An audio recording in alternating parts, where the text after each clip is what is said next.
in Act 250, but also have deep knowledge of their own jurisdictions and their own states. So to lead this discussion is the Executive Director of the Vermont Natural Resources Council. We're very lucky to have Brian Shupe and VNRC as sponsors of this event, as longtime participants and supporters in the development of Act 250. So with that, I'll turn it over to Brian to lead this conversation. Thank you. Thanks, David. I'll just stay seated. I'll be very brief in my introductory comments because most of them have already been made, several of them several times. We've already established that Act 250 was a very visionary, groundbreaking law. It was appropriately technical. It was democratic. It was incomplete in some respects with the absence of a land use plan. As Diane Snelling mentioned, it has been amended several times over the years. Arguably, I would argue that many of those amendments have not been improvements to Act 250.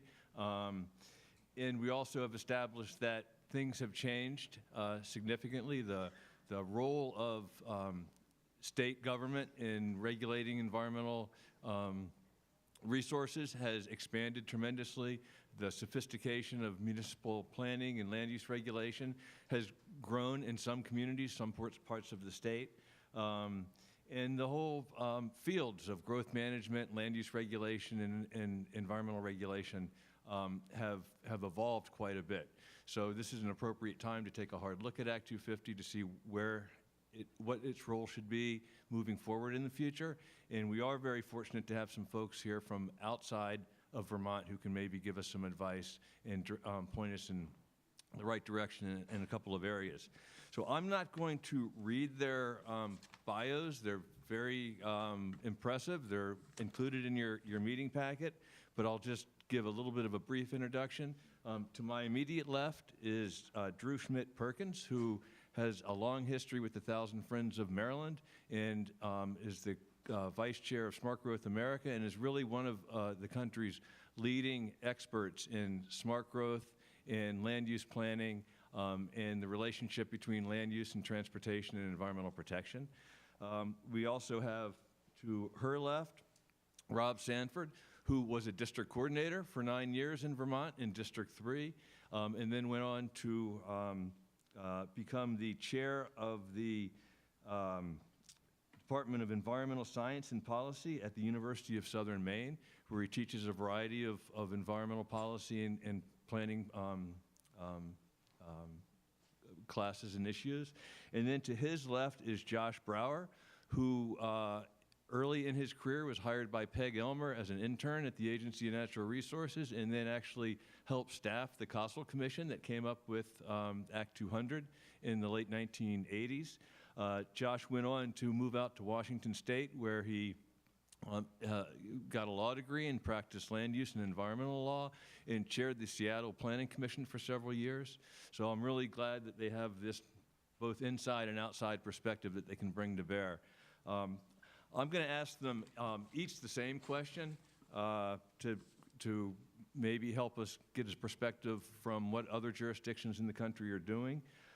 The first one, we've talked a lot about planning today, the relationship of planning to Act 250, the relationship of local planning, regional planning, to state planning, and how that should fit into our environmental protection laws and our community development laws. So in Vermont, as most folks in this room know, Act 250 from its inception created a strong role for municipalities and regional planning commissions to exercise a lot of influence over how development should occur in the municipality and in the region. We have criteria 10, we have criteria 6, we have criteria 7, we have the sub-criterion, several of the sub-criteria under 9, all relate to some variation of growth management, land use planning, and community development, and local decision-making and regional decision-making. So I'm going to ask our panelists in their states and in places where they have experience, what is that relationship between local, regional, and state-level land use planning and development regulation? Whether the tension exists in their jurisdictions between the desire for local control and the responsibility of the state government to manage statewide resources or to address development projects that might have impacts beyond municipal jurisdictions. And I think I'm going to start with Rob. Oh, big mistake. Start with the professor. I'm a tenured full professor with a low budget and no ambition, so I might just answer this just how I want. But first of all, I apologize if you have any 1B waste disposal issues because I wrote some of the permits for the Vermont Law School, and perhaps we should have retained jurisdiction. I'd like to tell you a couple of trends that we have ongoing in Maine. First of all, we started out great guns. We had a Smart Growth Institute in the year 2000. We had Governor Glendenning from Maryland come up, and we started out going, and then we sort of lost our way. So we dismantled our state planning office. If you realize state planning offices do two functions. One is they do research, and the second function they have is advocacy. And many governors don't realize that they can just direct that state planning office to do research for them. And some states do a combination of them. So we kind of outsource that among different state agencies and drop some of that. The trends that we're having, not all towns have planning and zoning. The state planning office would offer incentives to develop comprehensive plans. Now they offer it as advice, but before the incentive could be financial, so that if you had comprehensive plans, there could be money implied, similar to where you have in Act 250, if you've got planning and zoning, you know, you've got a higher levels for that. So our regional commissions act more advisory, and because I work in education, I often find that many of our students who are here to study planning and policy don't know that we have regional planning commissions or what they do. So we make them go out and intern in them. Maine it's one of the grayest states in the nation, to which I am contributing, although I'm shifting to white from gray. And we also have one of the lowest growth rates, although I just became a grandpa on Friday, so. Congratulations. Which is interesting because the outside perspective, I started here. My first job at grad school was working here. And so it kind of set that. We are wrestling with other similar things, the high cost of housing in coastal areas. We have low unemployment, but we also have significantly low wages. My daughter took a job in Virginia that paid $25,000 more than any comparable job in Maine. Northern Maine, it's more conservative, so we have the two Maines, like you have the two Vermonts. 60% of the economy in the state of Maine is in Cumberland County in the greater Portland area. So there's that perception that those folks are driving and dominating, and yet most of the folks are elsewhere. We have high school graduation, but we have low college. Part of that is we have Ivy League, so we figure let the folks from Boston come up and get their fancy education, and we'll go out and make money in the forest and aquaculture industry. But those industries have dried up, and the dominant industry in Maine is tourism. And like Maine, like Vermont, we are recognizing that the green environment is part of the tourism and the concept of the working landscape. So that's kind of the Vermont and Maine parallels that we have. But for all of you out there with your smartphones and taking notes, now I want you to shift that from checking your email to taking notes. I want you to write down 3 perceptions of Vermont that you think Maine has. And you'll get, I've been authorized to give you 3 continuing legal education points for every one you get correct. Okay, so begin, because I'm going to read off mine soon, and we'll see how quick you match. Okay, just 1 or 2 word perceptions of Vermont that we have in Maine.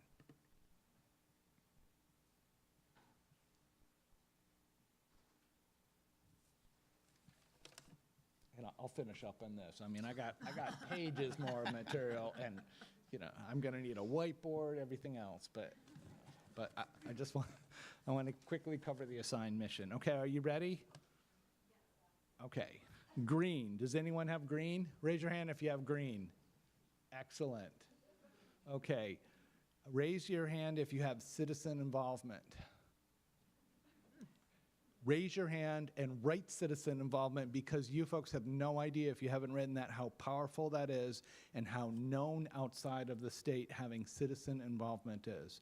As you shift towards an environmental court or towards more, that's a one-way shift. You don't get that citizen involvement back very easily. Okay, number 3 on my, and these aren't in any particular order, but historic. We in Maine think, now we think we're darn historic too, but we think you also are historic. Number 4, small scale. There aren't many states where you can have a statewide conversation. And it's geographically difficult because it can take 8 hours to go across Maine. Okay, number 5, no offense, but we think you're kind of liberal. Okay, anyone have that? All right, all right. So, and my 6th one, Vermont is your reward, our reward for driving through New Hampshire. Okay, thanks, Rob. Just a note, Vermont abandoned its Office of State Planning about 10 years before Maine did, so we're way ahead of you guys. Yeah, that's why I left. Dru? Good morning. It's really fun to be here, and the only way I can connect to Vermont is I got cousins who live here. So does that count? But I never worked here. So I asked the same question of a number of people. When you think of Vermont, what do you think? Sorry, guys, maple syrup was number 1. 2 was beautiful. 3 was cute little towns. And I can't remember what the last one was now. But I think that that does go to how successful you all have been with your citizen involvement, with your Act 250, and I'll come back to that name, and the hard work that you've been doing here. So Maryland is a little different from Vermont. We have over 6 million people, and in the last year, it got 24,000 more. The town I live in, Baltimore City, has as many citizens as Vermont. Our population is struggling there, too. We have 23 counties and 157 municipalities. We have 1 city who has no county, so it's a city-county. That's Baltimore. And the power of our land use planning is very much at the county level, and where the cities have planning, most of them do there too. And Maryland Association of Counties runs the state. We call it, it's called MACO, it's also known as Make No. They say no to everything. Any attempt to do everything is one size doesn't fit all. So no statewide planning, no statewide standards, and no, we're not going to do that. Now, we've had some success working with them, but they also fuel the flame of the 2 Marylands, like you all have, and it got converted by the conservative, by the Republican, angry, anti-everything community as a war on rural Maryland.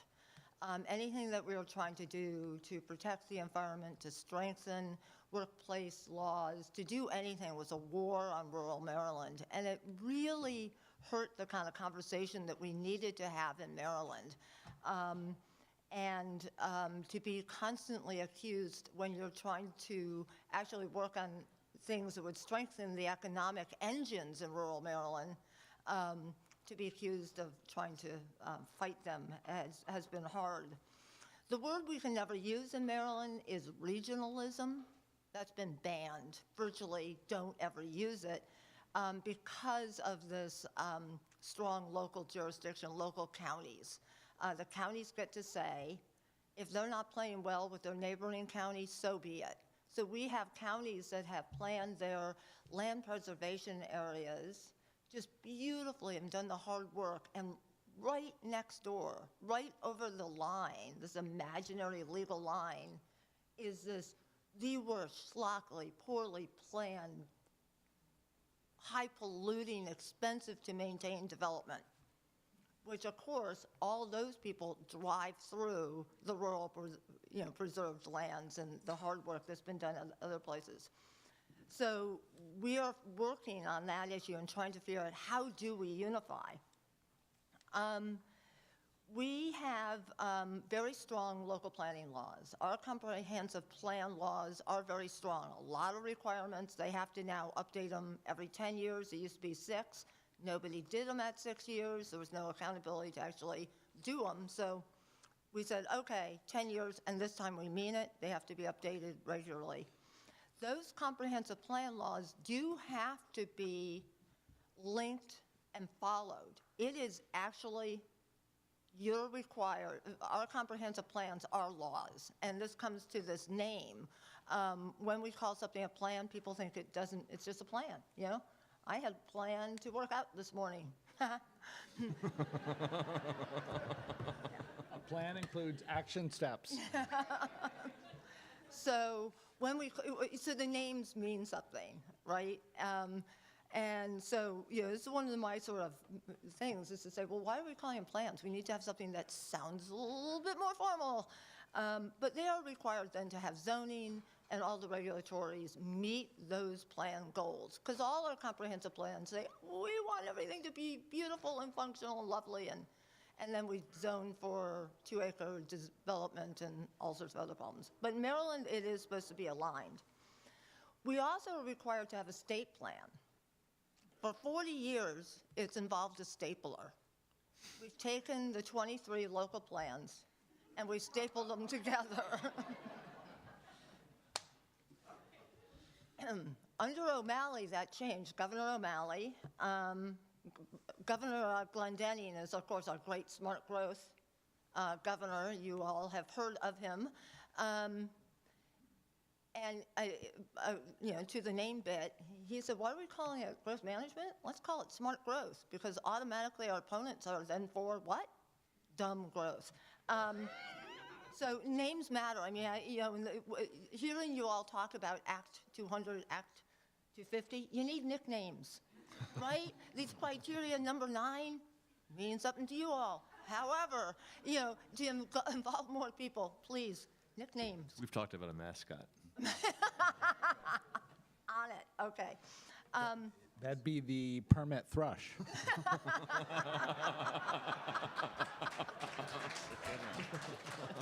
10 points.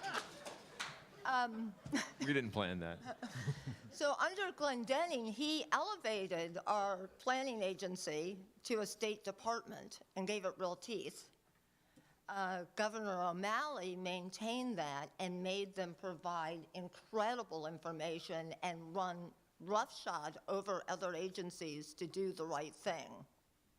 Then comes Governor Hogan, who is dismantling that agency by firing everybody good, putting in anti-planning people, and not, I haven't found anything they've done, actually, at all. So we are struggling now with, you know, a number of years of really aggressive work to improve our planning, and now have a governor who does not want that so much.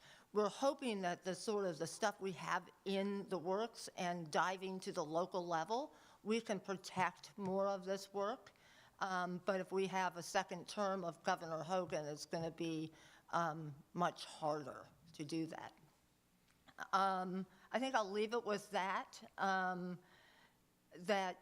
I agree that we need to make sure that we have a process that's very citizen-friendly, that has excellent enforcement, easier appeal process, that is very citizen-involved. We can't give that part up in this process. Maryland has a very, very poor citizen appeal process, and that's hurting us. So we're very interested to see how Vermont moves forward to simplify that, make that better and stronger. Thanks, Dru. Josh? Good morning, and thank you for inviting me home. I grew up in Plainfield, Vermont, went to Twinfield, and then went to U32 for high school. I know I'm a Vermonter because, as the old adage goes, I plan on being buried here.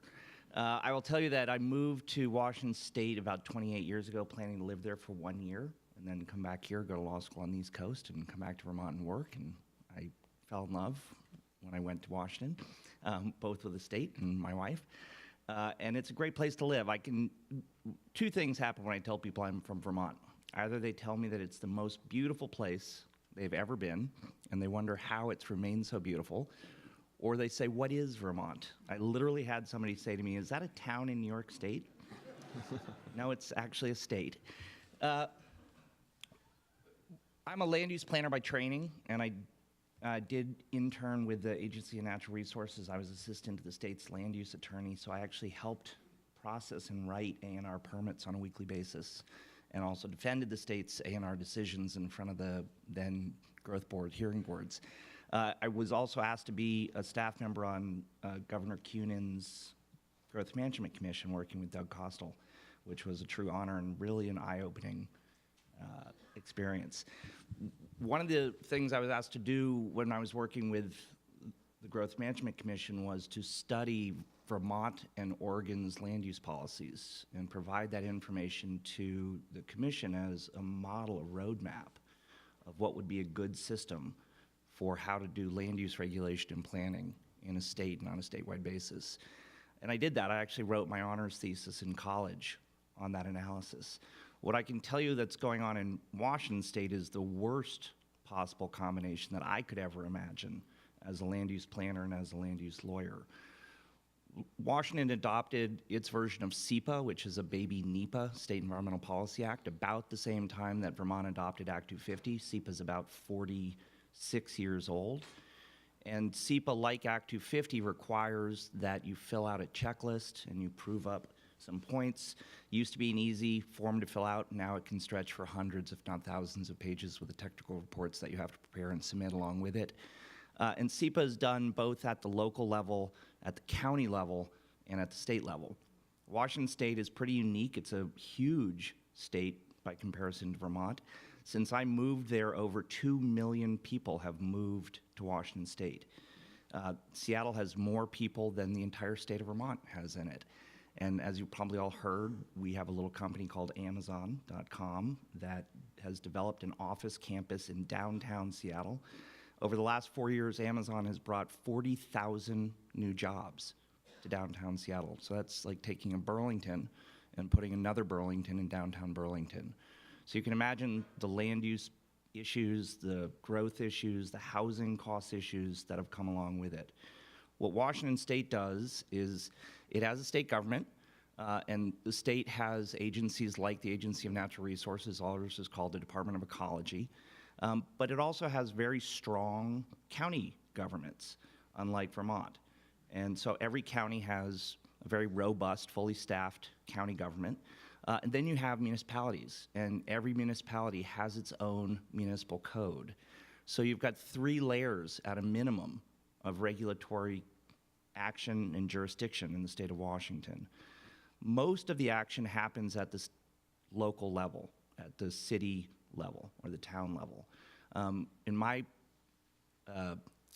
work as a land use lawyer, it's pretty rare that I ever get a county permit because the county jurisdiction is only covers unincorporated areas of the state. So if you're within a municipal area that's incorporated, you're going in front of the local town body first. And it's also pretty rare that I have to get a statewide permit. The state doesn't do a lot of land use permitting. They handle a lot of the environmental work, shorelines, stormwater, things of that nature. We also, in 1990, passed a Growth Management Act, which was this idea that, like Vermont is having this conversation now, you had this kind of Act 250-esque piece of legislation that was chugging along for about 20-something years. It was kind of doing its job. There was a perception that most projects get through. There was a perception that maybe only a certain percentage, like Ed said, are even covered by SEPA, and you had rampant sprawl going on in Washington because right outside the municipal areas, you have all this beautiful land that's forest or old farms, resource lands. So there was this huge pressure to start developing outside of Seattle. When I moved to Seattle, there was a little town called Issaquah. It was sleepy. It looked maybe like Barrie, maybe smaller than Barrie. Now it's a couple 100,000 people live out there. And they've got these huge, sprawling mega developments that have their own little quasi-town centers, strip malls in them. So what you see in Washington is we put this big pressure on planning with this idea that we're going to have statewide planning goals that will get transmitted down to the county as planning goals. So the state goals, you have county goals, and county plans have to be written that are consistent with the state goals. And then below that, you have municipal plans that have to be done that have to be consistent with the county goals and the state goals. So we spent a ton of time writing comprehensive plans. When I was on the Planning Commission in Seattle, I worked on the update to Seattle's plan. And in Washington, they're supposed to be updated every 5 years, but the state will kick that can down the road because the state has to fund a lot of the local governments to do their planning. So if the state didn't have any money, they said, okay, we'll give you a little bit more time. In Seattle, the comprehensive plan is a pretty huge document, and within it, in Seattle, there's 38 neighborhoods. And in the 90s, when we were first doing planning, the neighborhoods got together and said, well, we want to write our own neighborhood plans. But only 28 out of the 38 neighborhoods did it. And each neighborhood, depending on the sophistication and how much money they had, did they have some architects or some landscape architects or some engineers or lawyers who lived there who might volunteer.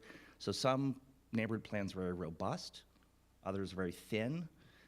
The city then took those 28 neighborhood plans, stapled them into the comprehensive plan for the city.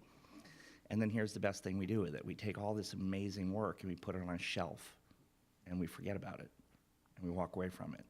Even though the state law says that development regulations have to be consistent with your local plan, whether that's your city plan or your county plan or your state plan, once those development regulations are updated, if your plan has changed, when somebody walks in for a permit and says, well, the plan says I can do this here and it's consistent with the zoning, the state says, great. Where is your SEPA permit?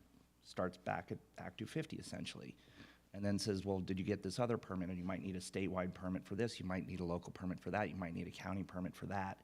And so the entire permitting process starts again. In Seattle, to get a permit to build a multi-story, 10 or 12-story mixed-use building that's going to have commercial on the ground floor and maybe housing above, it can take 2 to 3 years to get that permit.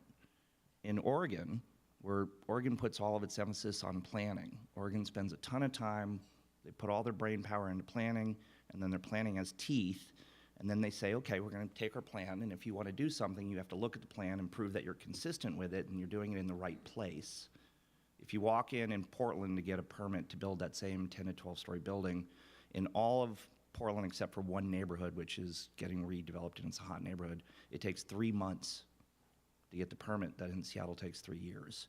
In the Pearl District in Portland, it takes 6 months because there's a secondary level of review. So when I think about Vermont, the struggle to make a clear corollary is that you don't have county governments here, and you've got town governments that are staffed largely by volunteers. My dad still lives in Middlesex with my stepmom. And so you also don't have planning, and that was really kind of the root part of Act 250, was it was supposed to be married to a very strong planning for the whole state. And so for me, without good planning, it's hard to have a good and efficient and predictable permitting process, because I largely see, and I see this in Washington all the time, we as a society kick the can down the road of hard land use decisions instead of doing hard planning to say this is what we want where and this is what we don't want over there because we want to preserve this area. We say, well, we'll just let the people fight it out through the permitting process, which then brings everybody into it. In Seattle, we have a phrase, it's called the Seattle process. We love process in Seattle. I think the city literally has 130-something volunteer commissions on everything. The Planning Commission is one of those. I had to apply to get on the Planning Commission. There were 50 people who applied for the spot that I applied for, and I was appointed by the mayor. The mayor made me come in and interview with him for half an hour. And I was thinking to myself, don't you have something better to do to run a city? But it was great. So we love our process. But what the process does, it adds time and cost to projects. I've been working on a piece of land use litigation that I started working on the project when my daughter was 3, and I just took her to go look at Bates, College in Maine, where she'll be matriculating as a freshman in September. So I've been working on this one project for 15 years, and I'm the lead lawyer. We filed the lawsuit on the project in 2008. I've been to trial 4 times. I've been to the appellate court 3 times. We're slated to go back to court, I just got the email yesterday, on November 9th for our 4th appeal. There's no end in sight. And so this is, and it's just a little project in Seattle. And, you know, we've argued it's inconsistent with the comprehensive plan, and the city goes, well, we don't really care. They got their permit, we think we can get a permit for it. So when I think about Vermont, I think about, you know, it's hard, it's a very rural state with not a ton of resources, but to me, planning is where the rubber meets the road. So as a follow-up to that, I guess, who's doing it right? What examples do you guys have of either in your states of some really creative or innovative solutions to some of the challenges that you've heard about today? I'll go back perhaps to you, Dru, to start with that. Well, let's define getting it right. This administration or the previous one? Let's go with Okay, previous. all right. Because we're in full-scale defense of the things that I think that we are doing, moving things forward. Maryland is cut in half by the Chesapeake Bay. So 21% of our state is actually water. I was on Wikipedia. You're 4%, just for contrast. That is a land use challenge, because how many bridges do we want to build across the bay so that people can get to the beach on the Atlantic side? But it's also an incredible environmental issue. And Maryland recognized years ago, decades ago, that land use has an effect on the Chesapeake Bay, and has focused a lot of our land use policy around saving the bay. So some of the things that I think that we're doing well is, you know, first we said, okay, let's start preserving land better. So we said, every time you sell a piece of property, 1/2 of 1% of that price of that property has to go into a fund to preserve land, program open space. It, of course, got diverted to everything other than saving program land. But then we passed a law, not once, but twice. Get a theme in Maryland? That says, no, no, no, really, really, this is a dedicated fund for this purpose. And now we're actually getting some of the stolen funds back. So 1, we set up that for land use. 2, we said, well, okay, let's protect the ribbon of land around the Chesapeake Bay from development. And said, you know, within 1,000 feet of the shore, very limited development, except. And then recognize that, that's not actually doing much if everything else is being paved over. And so move from those critical areas, as that was called, to identifying more land use changes.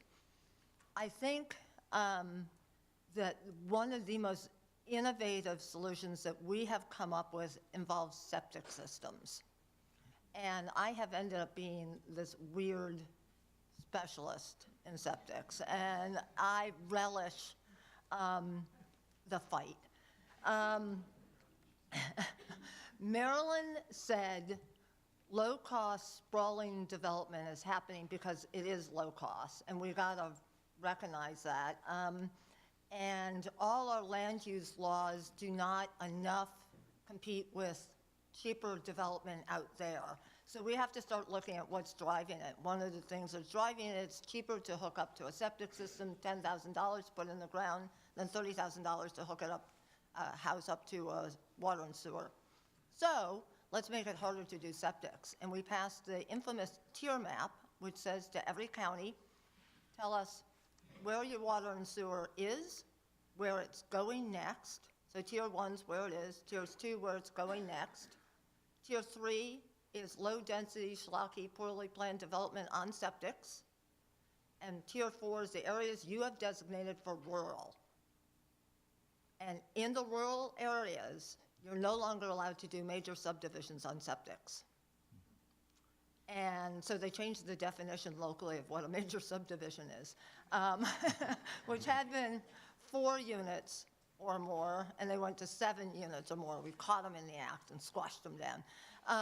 But that has begun to do a couple things. One, it has actually had real impact on rural development.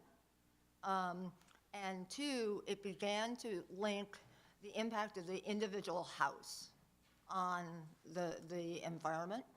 And when you couple that with our stormwater utility fee passed the same year that says the more impervious surface you have, the more you pay in a fee to pay for programs to reduce stormwater.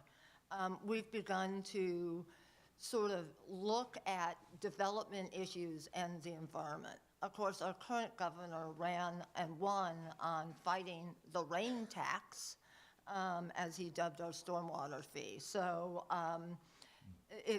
these 2 things I think have been exciting. And I do have to just put it in another context. Because we have the Chesapeake Bay, we are also under federal pollution limits. And we have total maximum daily load limits of pollution for the Bay. Bay's in trouble.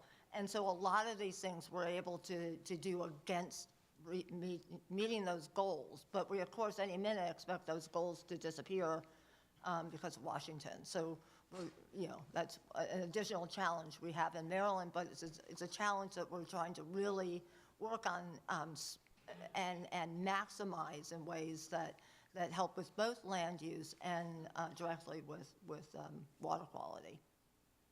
Thanks, Drew.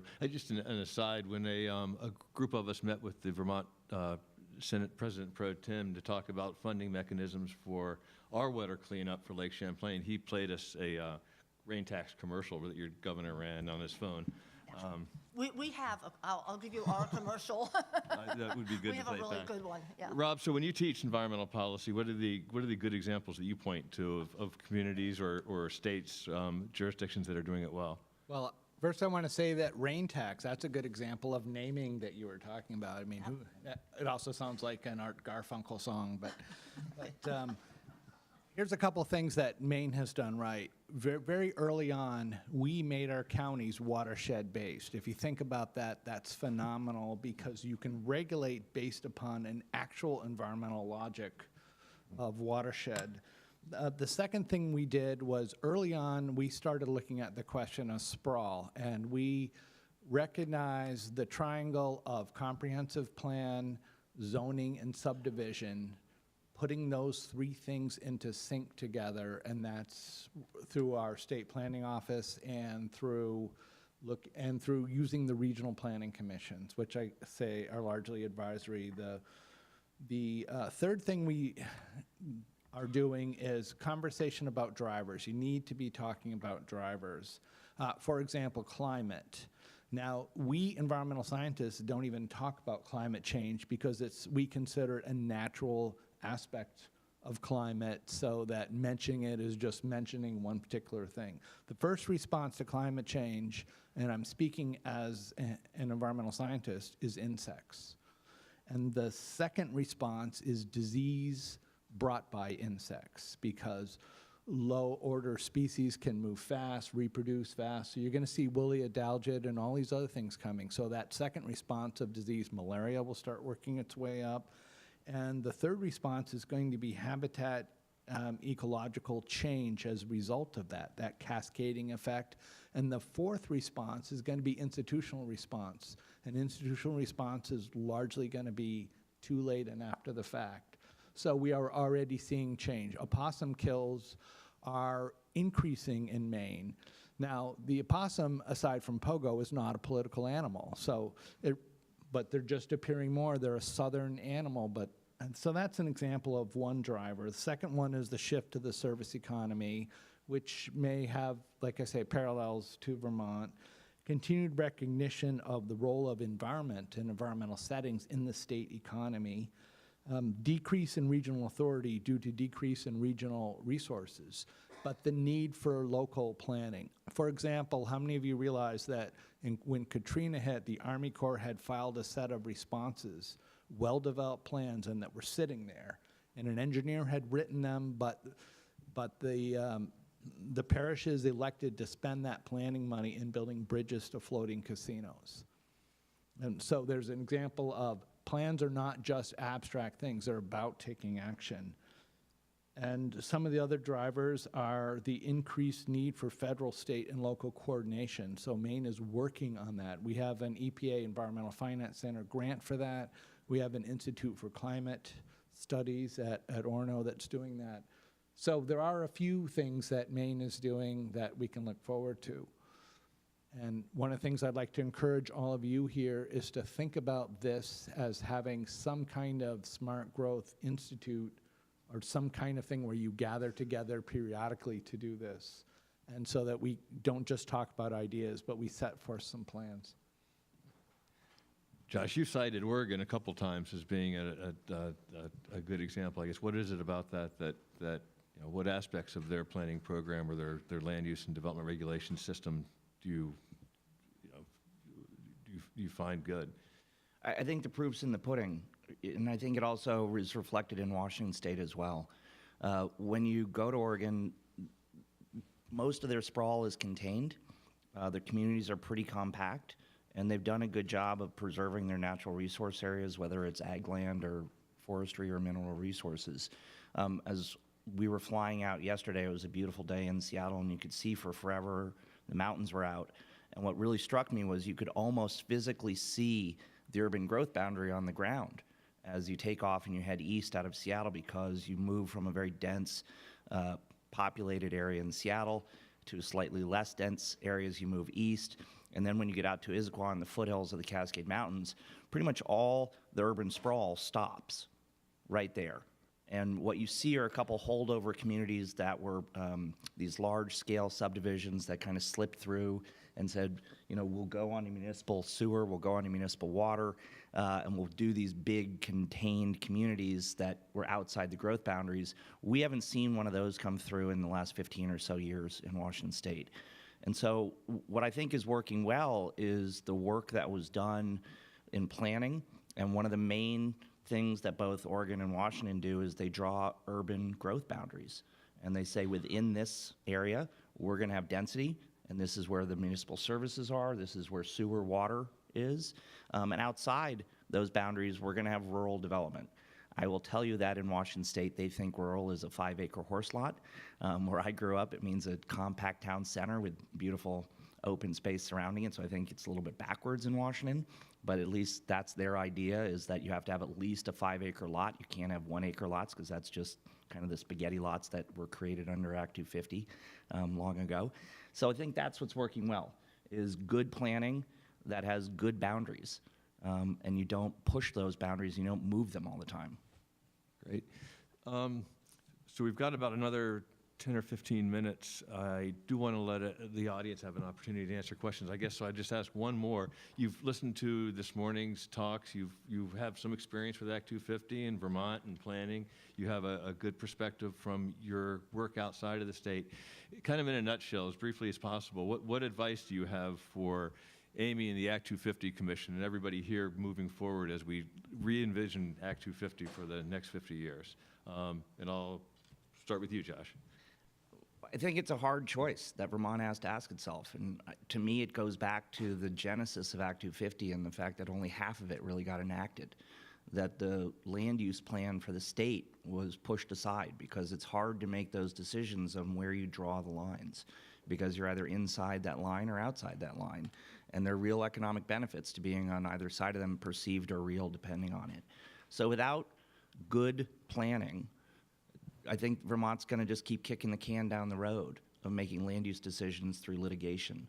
I'm reminded about something Doug Costel said, and it took me a while to figure it out because I was 22 years old, and it didn't make much sense to me, but it did as I got older.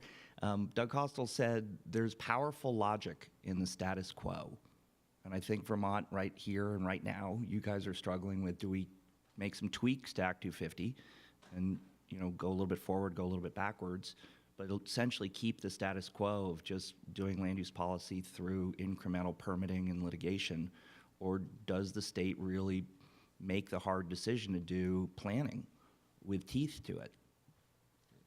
Rob?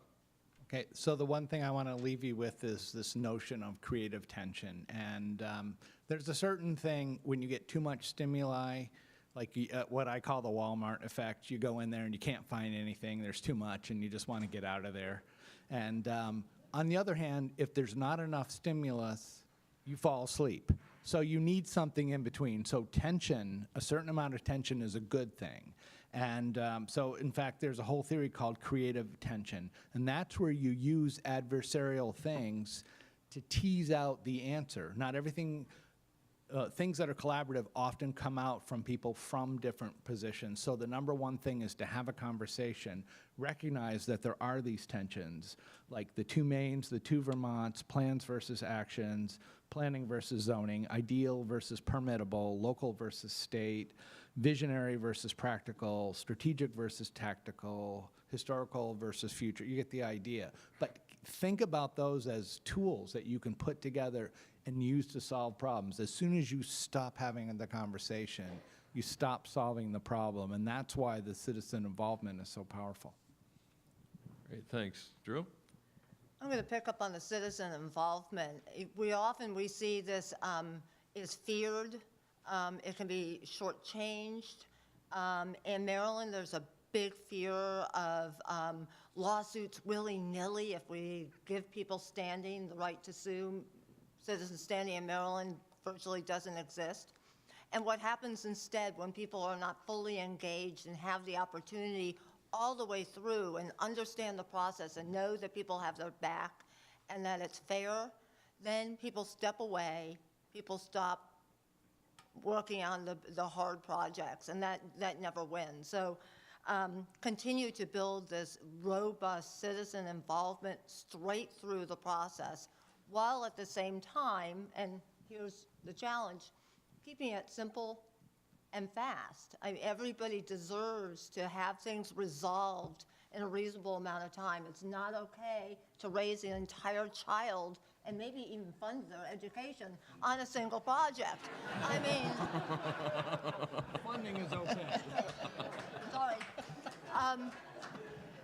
You know, I mean, these things are simply not okay. And I love the example earlier about how a project had to be shortchanged because of legal fees. I mean, those are real aspects. So make the process clear, make the citizen involvement robust and real, have real authority, have people have the ability to challenge, have these timelines be tight, and think about the language.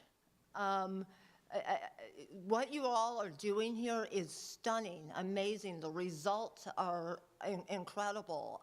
Having driven up yesterday from Maryland through New Jersey, New York, I got up here and I was laughing last night. I said, so what's the problem? I mean, you know, really, I mean, and it's hidden. You guys got a lot of trees. But this is a stunning place, and you've done amazing things. But I think you need to work on the communication, because this is a little bit hard for people to get into and understand what some of these things are. So nicknames are good for when you use them for the good. Finally, I think it is look for the weird solution. When I started working on land use issues, I never really thought that I'd find the solution through septic system policy.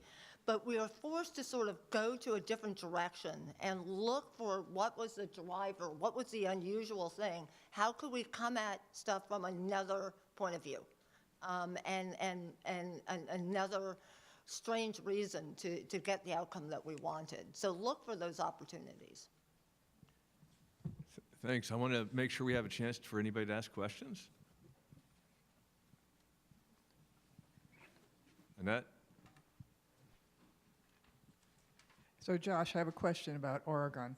About 10 years ago, VNRC brought in, did a whole day program on the Oregon. And A couple years ago, I went online and I looked on Google Earth at the forests in Oregon, and it looked like it was all like strip farming. And so what my question is has this successful effort to concentrate growth and make permitting it more efficient in the growth center area actually resulted in better environmental protection? Or is it just now resource extraction? It's a really good question, and what I've come to learn in living in the West is that your view of environmental protection is very parochial. I actually had somebody say to me that Washington's hydroelectric dams are not green power because they're big dams. They're not run-of-the-river dams like we have in Vermont. And because these big dams have stopped salmon migration, they're actually bad for the environment. Whereas I would argue that when you make power from water, that's actually green. So the reason that timber harvesting looks like strip mining is that the West was carved up into sections of land, which is a full section, which was the survey grid. And one section was given to the railroad company, and one section was allowed to be homesteaded through stake claims by settlers moving out there. And the federal government did that. It's a checkerboard in the West. And they did that to encourage the building of the transcontinental railroads. Well, the railroads then sold that land to timber companies. And so they literally survey a straight line, and they'll come in and they will cut down every tree on the left of the line, and on the right of the line, there'll be trees. So it looks like they're being strip mined. In the West, they call that environmental management and resource management because they'll then come in and replant them. And somewhere between 10 and 20 years later, all those trees will be grown back up. I'm an avid skier still, and I'm now looking at, I think, the second or third clear cutting of this same parcel that I've been watching for 20-something years as I drive by it. It was literally strip mined and then grew back up and then was cut again. I would argue that those protections are working because what they've done is they've said, here's where we're going to do that stuff, and here's where we're not going to do that stuff. I would also argue that one of the reasons that the timber industry left the West is largely the spotted owl, the cost, the environmental permitting, and then the shift in the economy. So, you know, some of it's the permitting, some of it's just evolution of our economy. Any other questions? We can all smell lunch. So with none, as far as lunch, I'll make a couple of announcements. I should have said earlier, well, first I want to thank the panelists for coming here and for sharing their perspectives.